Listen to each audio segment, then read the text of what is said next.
Welcome to New View Advice. I'm your host, Amanda DeRocher, and I invite you to join me here each week as I offer advice on how to move through whatever problem or trauma is holding you back from living life to the fullest. Let's get started.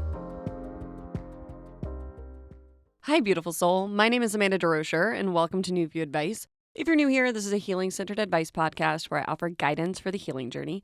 It's not my intention to give you all the answers. I believe you have all the answers you seek. You just may need a new view and a little help along the way. Thank you so much for joining me for today's episode. Today I will be discussing how to develop emotional maturity. So I find that when many people start the healing journey, they begin to become very self-aware. For the first time in their life, they begin to develop self-awareness. So they begin to see their patterns. They begin to see how they react to things. And many times when this happens, people can have a stark realization that they're not as mature as they thought they were. And so maybe you have started developing this self-awareness and you realized you have some immature patterns you'd like to change. Or maybe in certain relationships, it brings out the most immature version of you. Or maybe you have found that you don't know how to handle or process your emotions. If so, this is the episode for you. In this episode, I answer a listener question from someone who read the book, Adult Children of Emotionally Immature Parents by Lindsay C Gibson, and not only saw their parents' behaviors in the book, but through self-reflection, they realized that they too possess some of the immature behaviors described in this book. And so in this episode, I outline 4 steps on how to develop emotional maturity. My intention for this episode is to help you to learn how to build emotional maturity, embrace your humanity, practice self-compassion, and lean into feeling your feelings. And before we jump into today's episode, I just wanted to mention, as always, that if you haven't checked out my website yet, you can check it out at newviewadvice.com for more free resources, including journal prompts, meditations, blog posts, podcast episodes, and more about the healing journey. And for today's episode show notes, you can check those out at newviewadvice.com/94. So with that, let's jump on into talking about emotional maturity.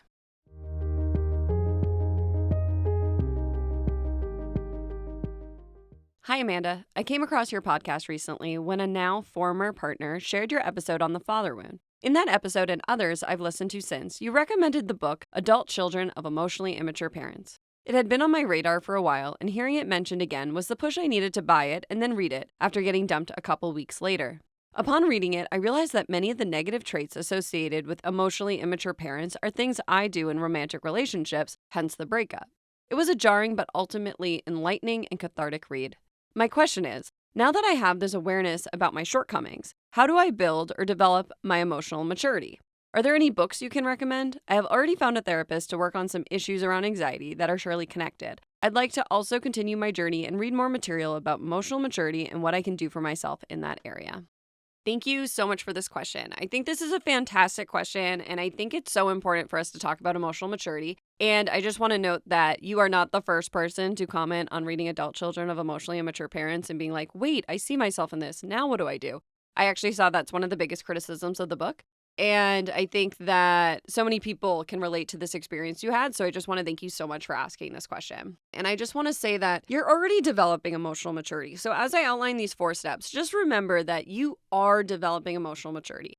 And how do I know this is that you are listening to this podcast, you are reading self-help books, you're reading about emotional maturity. So I want to upfront just say that developing emotional maturity takes time.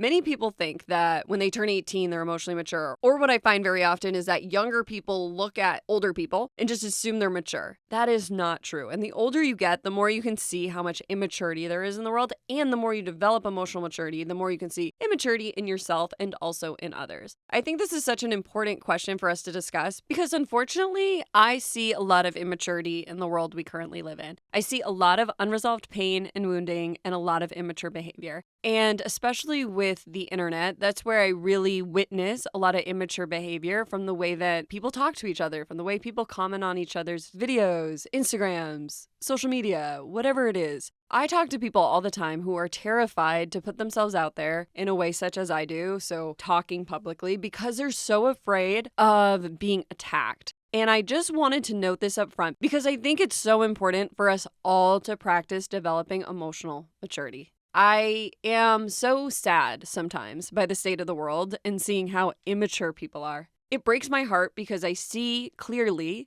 how wounded so many people are. But at the same time, if you're listening to this podcast, I hope you're an adult because this is adult content. But we are adults and we should act as such.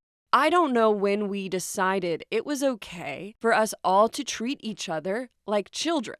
And I don't want to get on my high horse and go on a rant, but I do just want to note that I think emotional maturity is so important in our own lives and with one another. Because when we learn to become emotionally mature, our lives change. And when we change our lives, we change the lives of those around us. So the more mature I've become, the more my relationships have blossomed, the more I create safety for others, the deeper the love I have for myself and others becomes through maturity. But with maturity comes responsibility. And I think that's a reason so many people run from maturity, because they don't want to take responsibility and because they have a lot of inner pain and wounding, which we'll talk about through these steps today. But I wanted to mention this up front because I think that so many of us witness immature behavior regularly. And for some people, that will justify immature behavior. Like, this person's immature, so I can be immature. But when we are developing maturity, it's important for us to recognize we are adults and we should act as such.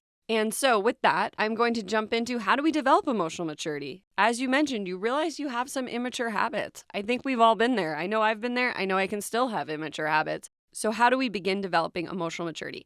So I have outlined 4 steps for developing emotional maturity. They are 1, self-awareness. 2, get in a good relationship with your emotions. 3, practicing self-care. And 4, understanding you are human. So now I'm going to break these down step by step. Step 1, self-awareness. Self-awareness is so often the first step to healing, and it sounds like this is where you are right now. I just want to acknowledge you are already developing emotional maturity. As I said at the beginning of this episode, it takes time. And so just recognizing that you are on the path, I think will help you to relax into the process rather than trying to force the process. So it sounds like for you, you're becoming aware of your patterns in relationships, how your immature behaviors have impacted your relationships, and how your parents' immaturity has impacted you. Another step with self-awareness and developing emotional maturity is to begin to become aware of how you are feeling. This may sound obvious, but so many people are disconnected from how they're feeling or only notice their feelings when they're at a breaking point. But many times before we scream at someone or before we have an emotional outburst, there were signs and signals about how we were feeling. Many times when we're feeling angry, for example, the anger begins to build and then becomes an outburst. The anger didn't just overcome us in that moment very often.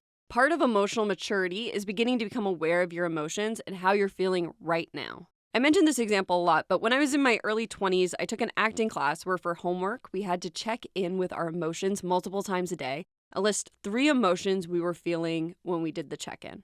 And this seemed kind of stupid to me, I'm going to be honest. But over time, I realized this wasn't stupid. I began sussing out how I was actually feeling. So instead of just saying I was anxious, I had to go deeper. So for example, when I was driving around LA, I may have felt anxious, but I also was maybe feeling angry and overwhelmed. But when I was heading to an audition, I also felt anxious, but maybe I was anxious, scared, and impatient. Or when I was heading into a new social situation, I may have felt anxious again, but as I dove deeper, it was anxious, panicked, sad, scared, nervous. So the more we begin to identify our emotions, the more we'll develop this emotional maturity, because part of the maturity is recognizing our emotions. Rather than having our emotions rule us, we become in control of our emotions. And how we do that is by giving them space, acknowledging them, processing them. But if we're not aware of how we're feeling, then we're not going to be able to do that, because that's when our emotions take over, because they have been bottled up for so long, they just have to get out. So emotional maturity is really beginning to get in communion with yourself. It's connecting with yourself and seeing your emotions. So with self-awareness, I invite you to become aware of your emotions and spend time reflecting on how you feel. I invite you to do this multiple times a day, or maybe you want to do a nightly or a morning check-in. But practice this for 30 days. I mean, ask yourself how you're feeling. It doesn't take very long to really just check in with yourself and see how you're feeling. And over time, you'll begin to see where certain emotions live in your body, because that's another step of self-awareness, is connecting with the emotion and your body. So for me, anxiety lives like in my solar plexus and my sacral chakra. That's where I feel anxiety. And so when I start feeling that area, I'm like, oh, there's the anxiety. Or for me, fear lives in my chest. My chest starts to collapse. And through self-awareness, I begin to notice where these emotions live in my body. So it's a much quicker process for me to see how I'm feeling, because I'm connected to my body and the emotion. I hope that makes sense. So becoming aware of your emotions is like the foundation of developing emotional maturity. You can't be emotionally mature if you don't know how you're feeling. So other things to become aware of when developing emotional maturity is recognizing your relationship patterns. As you mentioned, you have begun to notice these in your own life. I also invite you to become aware of when you react to life immaturely or when you have an unhealthy emotional response. Many times when we become aware of these examples, such as yelling at a partner or coworker, crying when somebody gives us healthy feedback, or berating ourselves and calling ourselves a failure, or even acting out violently, these are moments to begin bringing that awareness. Instead of judging yourself, begin to become curious about why you acted this way.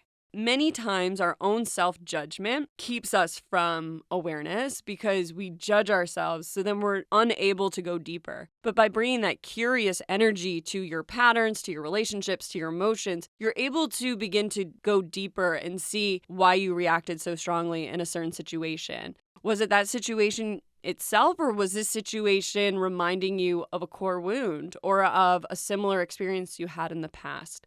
So through self-awareness, you will begin to connect deeper to yourself. When developing self-awareness, I wanted to mention here that unprocessed trauma can also lead to emotional immaturity. And as a survivor of child sexual assault and rape in my teen years, I can say that much of my emotional immaturity stemmed from unresolved trauma.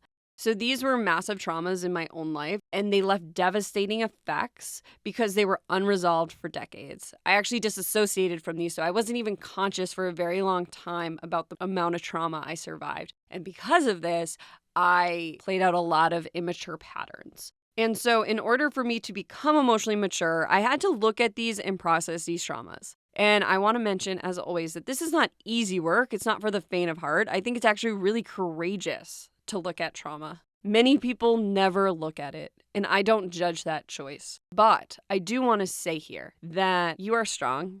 You're strong if you're here. This is, again, not for the faint of heart. I'm not a light podcast. I have been told I'm pretty intense, and I own that. I'm cool with being intense. This is how I got to where I am, and I like where I am. And I didn't always like where I was. So I just mentioned this because if you're somebody who's survived a lot of trauma and you find you're emotionally immature, there could be a connection here with unresolved trauma. And that's okay. It's not something to judge ourselves for. You're beautiful and you deserve to be free of this pain from the past.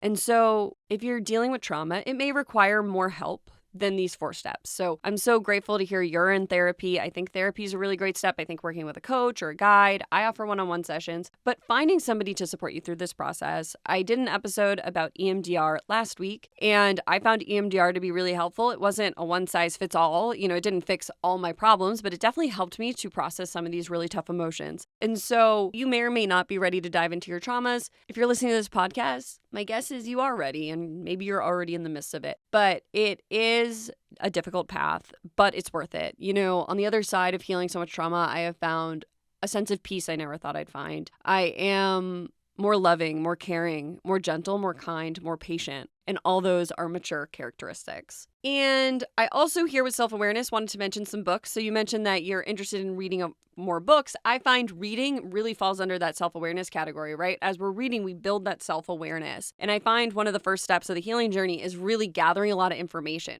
listening to podcasts, reading books, going to therapy, talking to people, watching YouTube videos, gathering all that information, seeing that there was never anything wrong with you, seeing there's a reason for the way you act. That's all part of the self-awareness phase. And so some other books I recommend are Brené Brown books. I think that they are such a great place to start. Daring Greatly is one of my favorite books, and I think everybody can benefit from Daring Greatly. Brené Brown does such a good job of using story and statistics to really help us all to learn the importance of vulnerability and why shame is such a culprit of immature behavior in so many of our lives. I also recommend Nicole LePera's book. So she has How to Do the Work and How to Be the Love You Seek. She also outlines how to do the inner work. And another book I thought of was The 4 Agreements by Don Miguel Ruiz. And this book, if you follow those 4 steps, that will help you develop emotional maturity. This is a very simple book with what I think is jam-packed wisdom in about 100 pages. And it's a very simple guide to living an authentic and heart-centered life.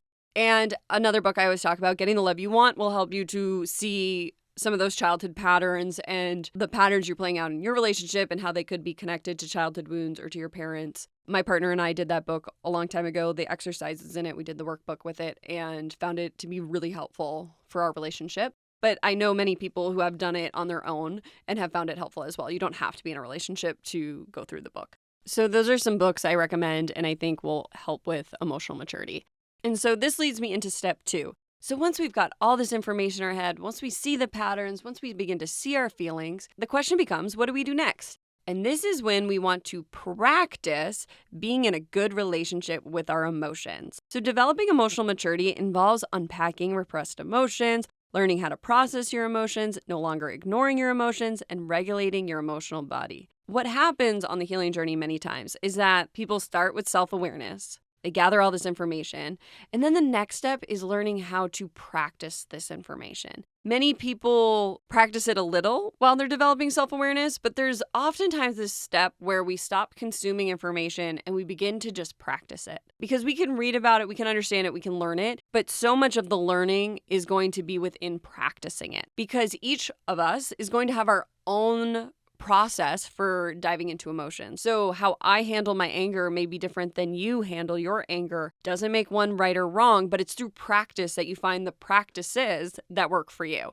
So I always recommend journaling. I think journaling is an amazing way to process our feelings. Meditation's an amazing way to process our feelings. But you're going to want to lean into different ways and trying different ways to process your feelings. So some episodes I recommend listening to where I talk about processing our emotions are if you feel like you struggle with anger, I have episode 52, Why Feeling Anger and Rage is Important and How to Release Your Anger and Rage in a Good Way. If you find yourself feeling sad, I recommend episode 39, Advice for Healing and Feeling Sad About Getting Older and Feeling Sad About Being Single. If you're struggling with anxiety, I recommend episode 58, Workplace Anxiety, How to Heal Imposter Syndrome and Deal with a Difficult Boss.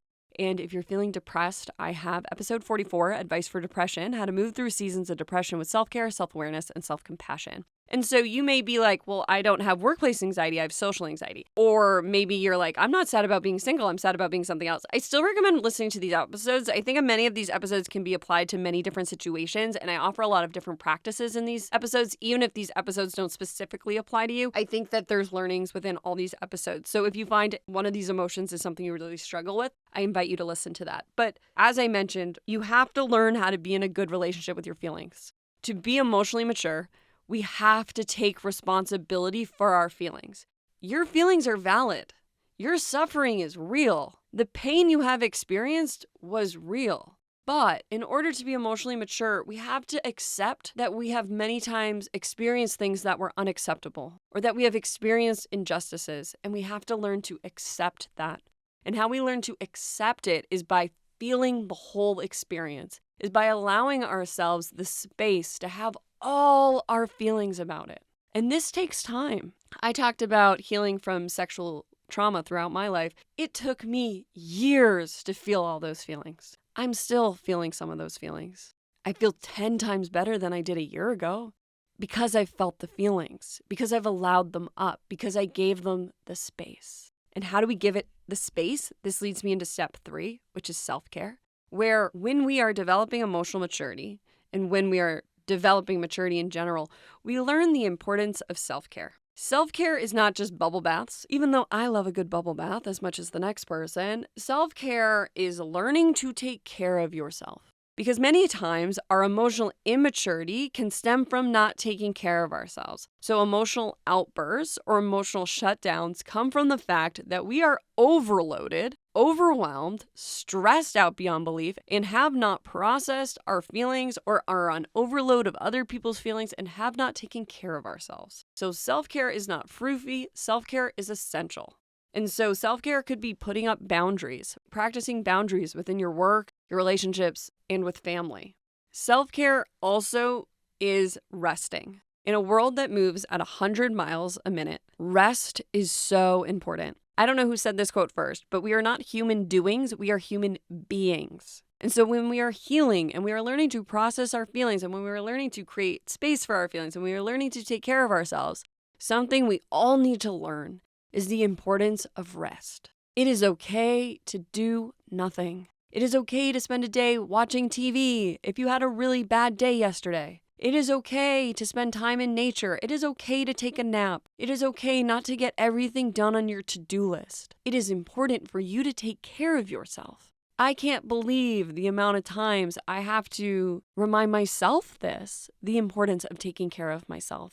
There's so much I want to create all the time, and I'm simultaneously healing as I create, as I have a business, as I have a podcast, as I'm trying to do all these things. And healing humbles me time and time again because it teaches me that rest and taking care of myself are important. And for me to be able to create good content for people to listen to, it requires I rest. It requires I do nothing some days. And the more I relax into the nothingness, the more rejuvenated I become. And so self-care, rest, and boundaries are so important when developing emotional maturity. Another reason for this is that self-care helps us to develop safety within ourselves, and it's a way we learn to trust ourselves. You wouldn't trust somebody who is screaming at you to go, go, go all the time. You'd be like, ugh, I don't want to be around that person. So don't do that to yourself. Be kind to yourself. Mature people are kind to themselves, which leads me into step 4, which is understanding you are human. What does this mean? Life isn't about being perfect. It's important when developing emotional maturity to understand it's okay to make mistakes. Many emotionally immature people have core beliefs around being failures, not feeling like they're enough, and feeling really, really insecure. Part of building emotional maturity is understanding that you will make mistakes. You are not perfect. You are human. It's okay if life is messy. The more grace and understanding you give yourself, the more you will begin to offer this to others as well. I am only able to be authentically kind and loving with others because I am kind and loving with myself. And the days that I'm not kind and loving to myself are the days I'm often caught saying something I regret to my partner or someone else. I'm not perfect either, but it's understanding in those moments, what's going on here? And bringing that self-awareness back, allowing myself to process those feelings, practicing self-care. It's repeating these steps over and over again. And part of that is understanding you're human. As I mentioned, I think this conversation of maturity is so important because the world right now is filled with a lot of immature people, and we're only going to create lasting change and a better world for all if we begin embodying maturity, responsibility, and compassion for one another. And that starts with taking responsibility for your life, your choices, your decisions, and loving yourself and being kind to yourself and understanding there are times you will not get it right, and that's okay. When we start practicing boundaries, it's really messy. When we start feeling our feelings, it's really messy. When we start getting in relationship with our anger, it can be really messy, and that's okay. Understand you are human. Understand you are not alone in that. Do not judge yourself. Embrace it. We are here to be human. We are not here to work ourselves to death. We are not here to live in fear. We are here to live. Life is sacred, and part of that is understanding you're human. And before I wrap this episode up, I just want to mention to people out there who have struggled, I see you and I feel you so deeply. Again, you did not deserve the mistreatment you have experienced. You do not deserve the systems that have failed you. You do not deserve to struggle and to feel unseen and unheard in your suffering. You never deserve the trauma or the cruelty. Your pain is valid, but emotional maturity is learning how to validate it within and to accept that unacceptable things have happened. That all your feelings are valid, but you do not need to take those feelings out on the world. Instead, if you learn to process and feel those feelings become a compass to where your heart is leading you. And in this crazy world, I believe your heart is the only compass you can always trust. Thank you so much for this question.